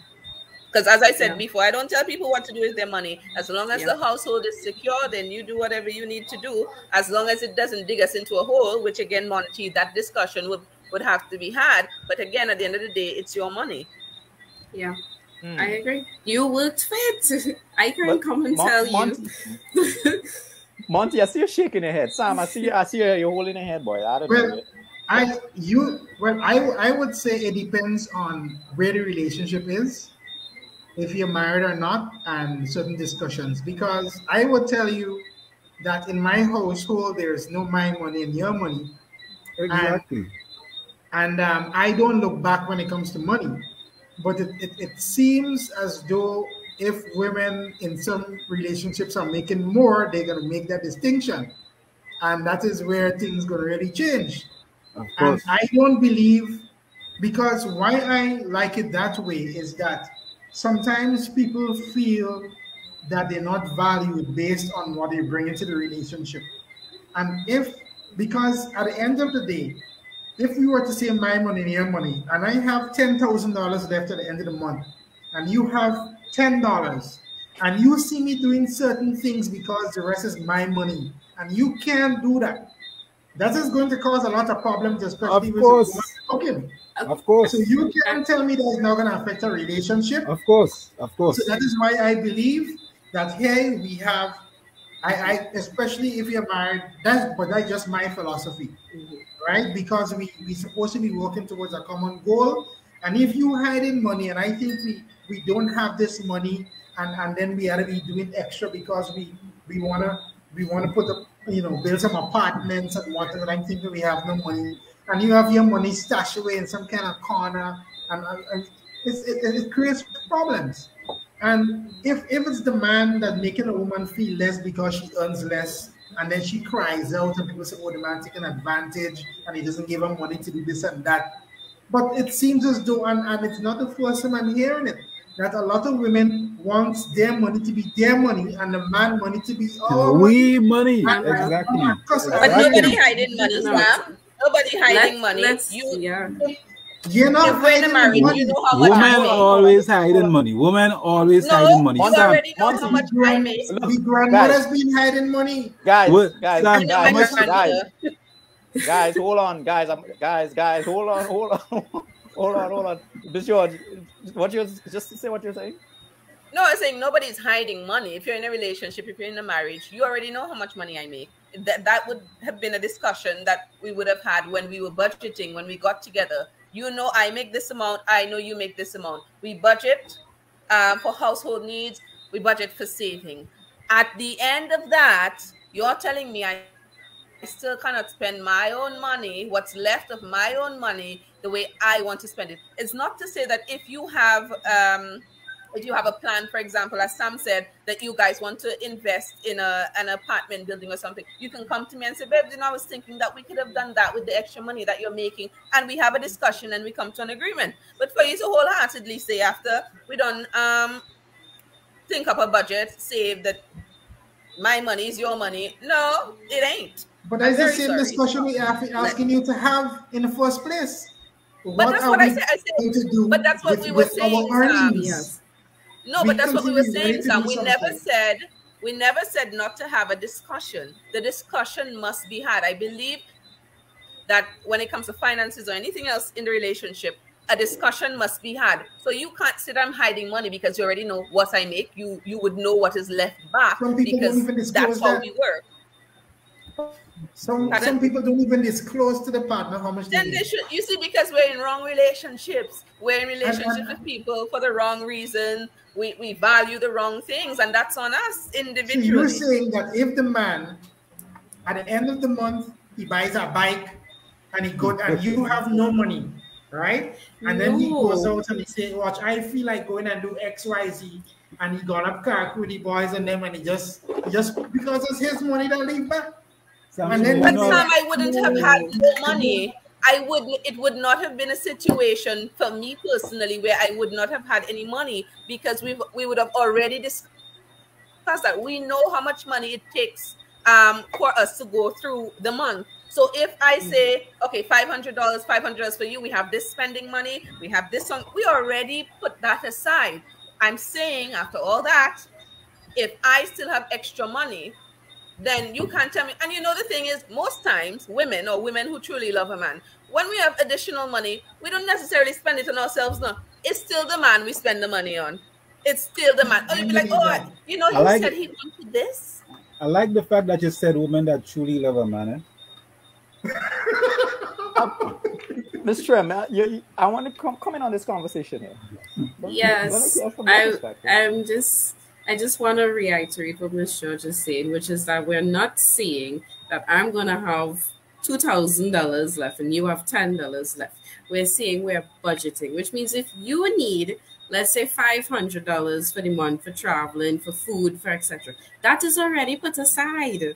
That's there. Rent is there. Groceries is there. So there's everything you need is there. If there's $1,000 left after we put savings and all of that, then how I decide to spend that is up to me. If you want to come and give recommendations, or we have a conversation and we say, well, okay, going back to the apartments thing, let's invest in apartments. okay, fine. I can still decide yes or no if that is what I want. But I also want to go to the notion of the private savings things, and I saw Satira mention it as well. A lot of the times when women have private savings, it is not because they just want to have money, they're hoarding money, or they're spending it recklessly. A lot of the times it's for the children. Almost all the women I knew who were in their marriage and had private money was to buy school books for the child, or for the child to have money when they reach university, or in case the relationship fails, that she would have extra money. That's a lot of the times what it is, or in case of financial, something happens and you're like, oh, we really needed that money, that's the money to tap into. And that's usually... Okay. That is that. Yeah. Sorry. No. Finish. Sorry.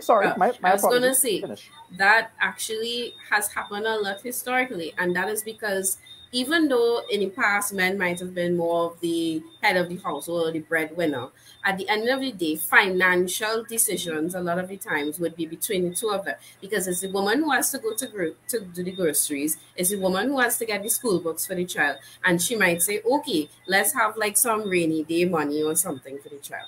So I feel like when you say private funds, like she's just hoarding it, a lot of the times I've never like really seen that, to be honest, in a case where she just has that, I don't know, to have a secret house or some like elaborate lifestyle on the side.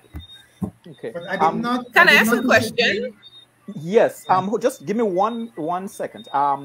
Guys, let's use the last 15 minutes of this conversation. I'm talking to the people in the comment section. Just use that opportunity to send in your questions. I posted one by Julian. We're going to get to that. But yeah, go right ahead. Who? I think Sam, you were saying. I wanted to ask Monty or Sam if they believe that even when someone's married, you have a joint account. Do you believe that the man and the woman should have separate accounts, saving accounts? No. I wouldn't say no that you can't have a separate savings account. You can have a separate savings account, but there should be a level of transparency, right? In that, if I have a separate savings account, right, I think my wife should know that I have a separate savings account, right? Because other than that, and I made a comment was made about you have this is like you have this account as a buffer in case the relationship doesn't happen. My dear, and I am talking because I think I might be older than I guess you all don't know my age. I'm 47. I know I might look young, but I'm 47, right? Anytime you enter into a relationship with the premise that it may not work out, right? Do not, this blanket of safety is no way to enter into a relationship. When you go into a relationship, you go into a relationship all in, right? And as a matter of fact, you ladies know that even if the relationship don't work out, the system has it that you all are the ones that come out on the winning end anyways. So I just wanted to say that. So this notion that you're going to have just in case that the relationship doesn't work out, come on, that makes to me that absolutely makes no sense, right? Okay, I want to ask a question. Okay, sorry. No, sorry. Can I just say, you said that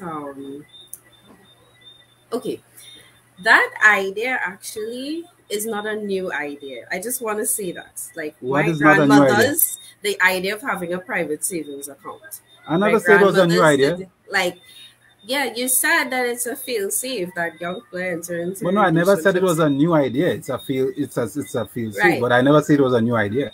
Right, but I'm saying that has always been there, and I think it's a very valid thing because it came from a time when women weren't really employed in the way that they are employed now, and so you needed that security that in case the man turned out to not be so great, because dating then and dating now is completely different, and maybe you can leave for something that you needed that money. So it means that time that you're talking about when they weren't employed, that fail-safe account was basically the same man's money that they were saving. No, I'm saying you just said that they weren't working. You just said that they weren't working. Let me put on a very concrete. Monty, give us a chance. Let me put on a very concrete example, and I've seen this happen many, many times, especially when it came to older women. They'd be in a relationship with a man. They would probably help, or they would be married, and they would help manage the finances the same way. They sit down and say, "This is how we spend money. We do this, we do that, etc." And let's say he develops a habit, or like he drinks alcohol or something. I have seen that happen. He drinks a lot of alcohol. He spends money every week in a bar, and at the end of the month, they can't pay rent. Where do you think that money is going to come from? The same account that she had stashed away on the side. And I've seen it happen many, many, many times. It's not that she's doing that out of spite, or she's doing it like with his money in such a way. She's thinking about the future. She's thinking about what could happen and preparing for that. Now, if you're in a relationship, a healthy relationship, because that's what I describe as not a healthy relationship. Obviously. If you're in a healthy relationship and there's communication about money, I don't think there's a need for a private savings account. Once there's an understanding that this is how the money will be spent. I'm not advocating for everybody to go and stash away money somewhere. Fair enough. I can take that. I can take that. You see, and that's why I like this panel. And I really appreciate this panel. We actually are mature enough to agree, to disagree, and to agree when we agree. I appreciate that. Exactly. Yeah. A question from the guys. So we entertaining questions from the comment section. Look, guys, this live is a lot. I'm looking at the comments. I'm trying to focus on the conversation. It's a lot, but I really appreciate it. So Julian asked a question about if I think someone had a jackpot, like won a jackpot, would you disclose to your mate? I'm not sure if I get it right, but if I didn't put that in the comment section again. Yeah, it was there. You was there? Oh. Yeah. Oh, you did, yeah. All right. So Julian, just post back the question in the group chat again. Okay. All right. Yeah. So, guys, interesting conversation. I just want to go back. Tell me, Monty. I got the thing. You got it. So tell me. So if you win the jackpot, are you telling your other half? Of course you are. Yes. The answer would say a lot. Yes. Yes, because as I said earlier, transparency in everything. If you came into a bunch of money, you have to tell your partner, well, X, Y, and Z is the case, because that affects future finances, that affects present finances. And if you're in a healthy relationship where communication is happening, of course. I agree. Okay. I agree. What? So we can agree. Guys, I want to ask another question. It's and guys, put your questions in the comment section to our panelists. We have Alicia George from Dominica, but she's operating out of Antigua and Barbuda, and we have Miss Jade Trump from Trinidad. All right, and if you're wondering why we got women from outside of the region, I tried locally and I was unsuccessful. Okay, guys, I'm just being honest. Right. All right, guys. So I have a question. Let's just take this scenario into consideration, okay? A new couple going on a date to an expensive restaurant. The woman is the higher income earner. Obviously, the man is a lower income earner. The woman eats majority of the food and she orders the expensive lobster and the whatever. Let's say the bill comes up to about $800 or $1,000, right? What? Who should? Yeah, I know, Monty. That's a lot. Who should take the bill? Should the man take the bill because he's trying to impress her? But remember, that's probably his budget for the month. I want to get the ladies. Yeah, who should take the bill? Yeah, that's for dating, right? That's for dating, right? Yes, for dating. Yes. Is that a first date? Yes. I think that's contextual. Like, I feel like if it is that, like, let's say I was the one who said, hey, like, let me go, I don't know, some random restaurant and eat food. I am going to pay because I was the one who initiated it and said, let's go. So if it's neutral. If it was mutual, a mutual agreement that we're going out, we would both go. Yeah, that's what that's a little bit tricky. I think it depends on the person. I am always a person who prefers to just pay and get it over with. So maybe, it might be different for other people. Okay. Ms. George? I need to know the context. Is this a first date? Yes, so it's a first date, and it's a mutual understanding that we're both going out to this particular restaurant. A mutual understanding. If it's a mutual understanding, then I guess we can, because we would have planned ahead to know where we're going, and we should know the prices. I think everybody should pay for what they eat. So if I eat lobster and it's more expensive, I'll pay for what I eat, and vice versa. Otherwise, outside of that, I think whoever asks you out on the date should be the one paying, because they're the ones who would have or should have made all the arrangements. They're the ones who want to take you out. Okay. Guys, who do you, just very quickly? I would like to say that these two answers is not a true reflection of modern day dating. Not in Korea. Not in the Caribbean. Who are you seeing dating like that? No. Hello. Listen to me. Hold on. Can I just say something here? And I know, sorry, what's the young lady from Trinidad? Sorry, Jade. Right. Yeah, Jade. Now, listen to me. I'm a person that people used to call me Carnival baby. So I've been in Trinidad for Carnival for 10 or more years straight, right? So when you speak, I've heard you make some utterances about Trinidad and Carnival, not Carnival, but Trinidad and customs and what you don't know. And that is not my experience, right? The experience I have had in Trinidad, right? And this is not to come down on Trinidadian women or anything like that. It is very much based, when you're talking about dating or even interacting with women, it is very much based on financial stature and very materialistic, right? So I don't know, when you all say these things, you all may be speaking from a personal perspective, right? But when you go out with the average woman, they expect you to pay, right? Yeah. As I have heard, I have seen on social media, right? And I'm just giving it just one. I saw there was a debate, right? And it was a talking point for a segue into whether or not, if a man has $50, should he be able to take a woman out on a date? And I find it's a ridiculous notion, right? Because people could go out for ice cream, right? A date could be what you want it to be, right? And the overwhelming, feedback you get from this is that, okay, if a man don't know you don't have money, then why are you inviting a woman out on a date for? You understand?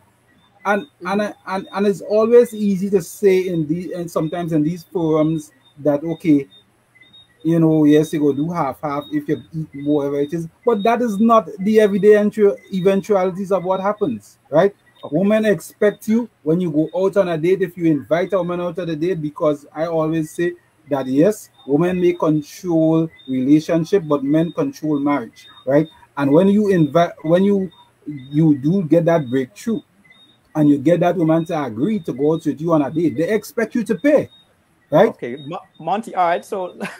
Not even just guys, that. Yeah. Sometimes they will tell you they want to go out and they still have to pay.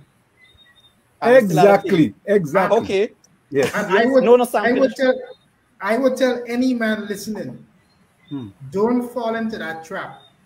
If a woman says she wants to go XYZ place, and you're on a budget, I would ask you to investigate that place first and make sure that you can handle the scene.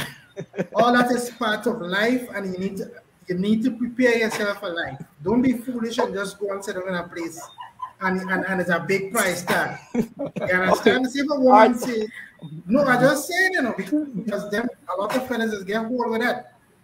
Can I explain? Okay, yeah. That's all I'm saying. Okay, Sam. She might not want to pay. Right. Okay, so look, I'm sorry. Can I explain my reasoning though. Yes. Remember, guys, we have I'm less not than going to this dispute that many women. 10 minutes, guys. Sorry? We have less than 10 minutes. We have less than 10 minutes. So, oh, sure. Yes. So I don't want to dispute that many women feel that way. But my thinking is that, one, he said it's a first date. I don't know you. And for me, it's a power play. I am not going to give you that control over me to have anything to hold over me, because it comes back to that notion that I said I don't like of women being over-sexualized. So in my mind, I think that if I give this guy that I don't know the opportunity to pay for my food, then he's probably going to expect something in return, something that I am not willing to give. And so for me, until it comes to a point where we're actually in a relationship, I can talk out these things, I'd be paying for my food. It's fine. He would only think so if you don't like him and you're only going out for just to eat his food. No. But again, different people. Like Sam, because I can't say no. Some people do it. Different people. Yeah, some women, you know, you don't like the man, you're not interested, and you keep going out on dates. Then the man will want to pick up a receipt. Okay, I'm just coming very briefly. I think everybody is making points that I agree with. There are some women, I will agree, and I have seen such women. But I was saying, I'm speaking from my point of view, and my point of view is it should usually be whoever invites you out, and if it's a mutual understanding, well, that's just my perspective. God, and there's a question there, Pin. Right. You want to go ahead down? Yeah. I put that question up. All right, so guys, Sylvester asked a question. If a man asked you out on a date and said he's not getting paid until the end of the month, as a situation in the Caribbean, hence he is asking you, the woman, and he will refund you at the end of the month. Will you? What would you do? Basically, keep in mind that this is a first date. First date, he's really brave for first date. If you were dating, like you went on, like, let's say 2-3 dates and that happens, yeah, sure, but for a first date, I find that's ridiculous. No, but how you gonna invite me out and you don't have no money? Yeah, you're going on a date. Find a date that doesn't involve money. If you like, go to the park or something. Yeah, that's for your wife. Oh, nobody can go. You can go. Watch now. Even for me, that is a bit much. Much. You understand? If you do have money, then invite her out. Let's say, watch now.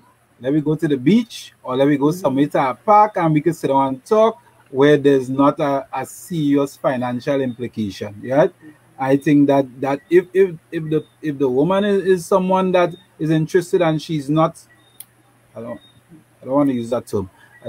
But okay, she's not fixated on your financial stature. I think she would, and she's genuine. I think she would go out with you. I would hope so.